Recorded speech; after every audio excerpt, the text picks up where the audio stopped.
Hello friends, आज के video में डिस्कस करने जा रही हूँ तीन लिटरेरी टर्म्स को, पैराडॉक्स, एंटीथेसिस एंड सिंबल। ये बीए फाइनल वाले स्टूडेंट्स के कोर्स में है और इन लिटरेरी टर्म्स के पहले ड्रामेटिक मोनोलॉग भी मैंने अपने अर्लियर वीडियो में आप लोगों से डिस्कस कर ली है। पैराडॉक्स और एंटीथेसिस के भी शॉर्ट्स मैंने डाल रखे हैं। अगर आपको शॉर्ट में इन टर्म्स को समझना है तो आप आराम से उन वीडियोज़ की ओर भी जा सकते हैं। यहाँ पर हम बात करते हैं तीनों लिटरेरी टर्म। पहले बात करते हैं पैराडॉक्स की। पैराडॉक्स क्या है? पैराडॉक्स का मतलब है एक ऐसी कमेंट या एक ऐसी पोयम, ऐसे या स्टोरी जिसके अंदर जो नैरेटर है या राइटर है या पोइट है वो अपनी बात को सामान्य रूप से स्वीकार्य कथन के विपरीत करके कहता है। यानी कि सामान्य रूप से जो बात स्वीकार्य है उसके उल्टा कथन पोइट करता है और हम हाँ में सिर हिलाते हैं, हम उसका विरोध नहीं करते। ये सिचुएशन कहलाती है पैराडॉक्स। पैराडॉक्स के बारे में आपको एक और बात बता दूं, अगर इसे अच्छे से समझना है तो फर्स्ट ईयर में आप लोगों के एक पोयम थी, डेथ बी नॉट प्राउड। इस पोयम के अंदर पोइट ने मृत्यु को सबसे बुरी या बेचारी चीज़ बता करके हमें प्रस्तुत किया है। वो कहता है ना तो इसमें शक्ति है, ना ही ये भयानक है, ये तो बिल्कुल बेचारी चीज़ है, ये तो दासी है, गुलाम है, और अंत में तो वो हमें मृत्यु की मृत्यु डिसाइड करके बता देता है। तो ये जो सिचुएशन है ना, ये कहलाती है पैराडॉक्स। हालांकि हम सब मानते हैं मृत्यु बहुत शक्तिशाली है, मृत्यु बहुत भयानक है और मृत्यु कहीं से कहीं तक बेचारी तो नहीं है। हमारा कंसेप्ट ये होता है, हम अपनी मृत्यु के बारे में सोचते हैं, मृत्यु के बारे में नहीं सोचते।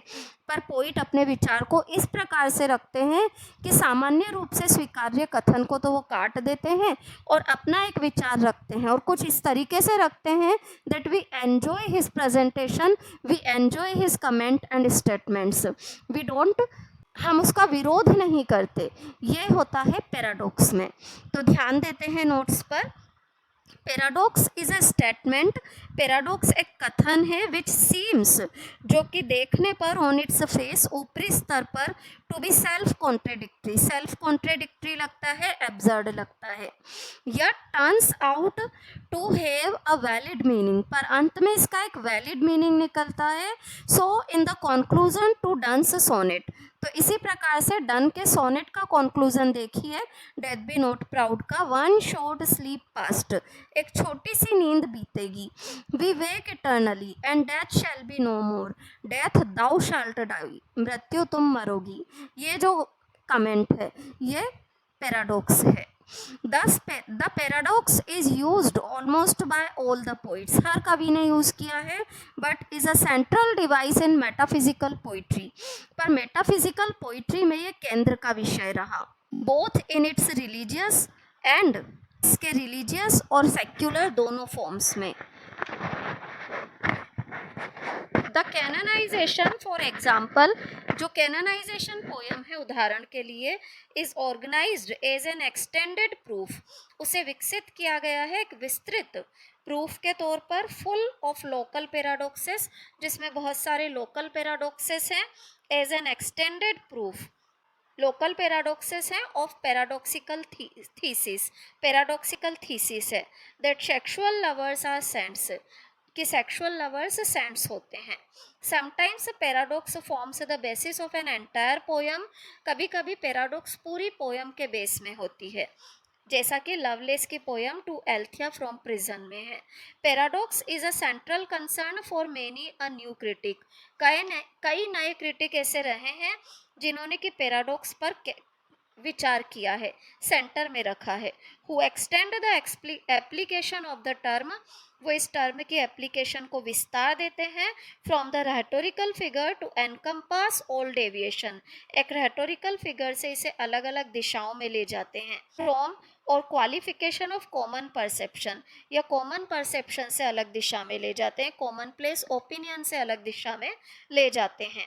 इन this sense Cleanth Brook claim, अगर इस अर्थ की बात करें तो क्लीनेथ ब्रूक ने तो ये दावा तक किया है, the language of poetry is the language of paradox, कि पोइट्री की भाषा किसकी है? पैराडॉक्स की भाषा है। नेक्स्ट देखिए एंटीथेसिस। एंटीथीसिस क्या होता है? एंटी यानी विरोधी, थीसिस यानी थ्योरी। एक ऐसी पोयम जिसके अंदर दो सेंटेंसेस एक साथ आए जिनका ग्रामेटिकल स्ट्रक्चर सेम हो और एक अपोजिट वर्ड का यूज किया गया हो, यानी कि दोनों एक ही सेंटेंस, एक ही लाइन के अंदर जब दो सेंटेंस हो, दोनों सेंटेंस में अपोजिट वर्ड हो परंतु ग्रामेटिकल स्ट्रक्चर दोनों का सेम हो, हम कह सकते हैं both the sentences should be parallel to each other. दोनों सेंटेंसेस पैरेलल हो ईच अदर, एक दूसरे से ग्रामेटिकल स्ट्रक्चर के आधार पर। इसे कहा जाता है एंटीथीसिस। जैसे कि एक सेंटेंस है, मैन प्रपोजेज गॉड डिस्पोजेज, मनुष्य प्रस्ताव रखता है भगवान खराब कर देता है।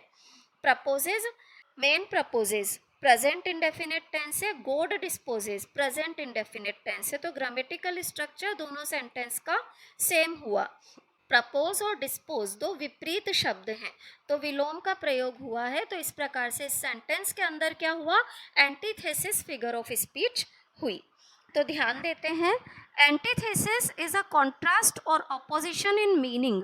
मीनिंग में कॉन्ट्रास्ट या ऑपोजिशन क्या है? Antithesis. Emphasised by a parallel in grammatical structure, इस पर जोर दिया जाता है ग्रामेटिकल स्ट्रक्चर में पैरेलल खींच करके।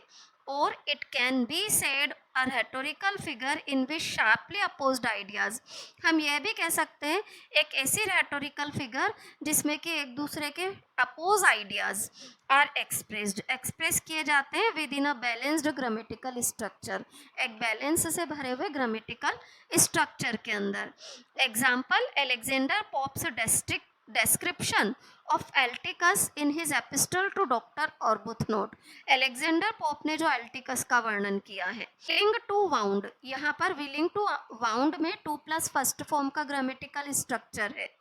Yet afraid to structure, afraid to structure में भी टू प्लस फर्स्ट फॉर्म का ग्रामेटिकल स्ट्रक्चर है, तो दोनों सेंटेंस का ग्रामेटिकल स्ट्रक्चर सेम है परंतु वाउंड एंड स्ट्रक्चर एक दूसरे के विपरीत शब्द है, तो यहाँ एंटीथेसिस है। And another example of it, इसका एक और एग्जाम्पल देखिए, Samuel Johnson's Rasselas, marriage has many pains, विवाह में बड़े दर्द हैं but celibacy has no pleasure, पर सेलिबेसी में भी कोई आनंद नहीं है। एक और एग्जाम्पल देखिए, another example, man proposes God disposes. Next आती है figure of speech symbol. Symbol का मतलब है जबकि पोइट अलग अलग प्रतीकों का यूज़ करके अपनी पोयम में कोई गहरी बात कहने की कोशिश करे। जैसे वाइट कलर प्योरिटी का प्रतीक है, ब्लैक कलर काले या कलुषित पार्ट का लाइफ का प्रतीक है, रेड कलर ब्रेवरी का प्रतीक है, एंगर का प्रतीक है। तो इस तरीके से अलग अलग प्रतीकों का यूज़ किया जाए और फिर पोइट अपनी बात को कहने की कोशिश करे।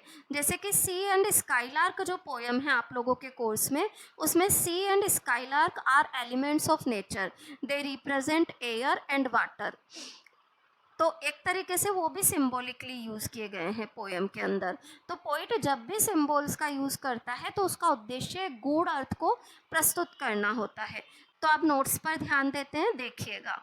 Symbol is applied only to a word और सेट ऑफ वर्ड्स, शब्द या शब्द समूह पर अप्लाई होता है।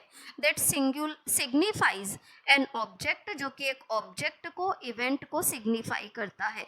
विच इटसेल्फ सिग्निफाई समथिंग एल्स, जो कि बदले में किसी अन्य चीज को सिग्निफाई करता है। सम सिम्बॉल्स आर कन्वेंशनल, कुछ सिम्बॉल्स कन्वेंशनल और पब्लिक होते हैं। The cross, the red, white and blue, the good shepherd are the terms, ये सब वो टर्म्स हैं दैट सिग्निफाई सिम्बॉलिक ऑब्जेक्ट्स, जो कि सिम्बॉलिक ऑब्जेक्ट को बताते हैं।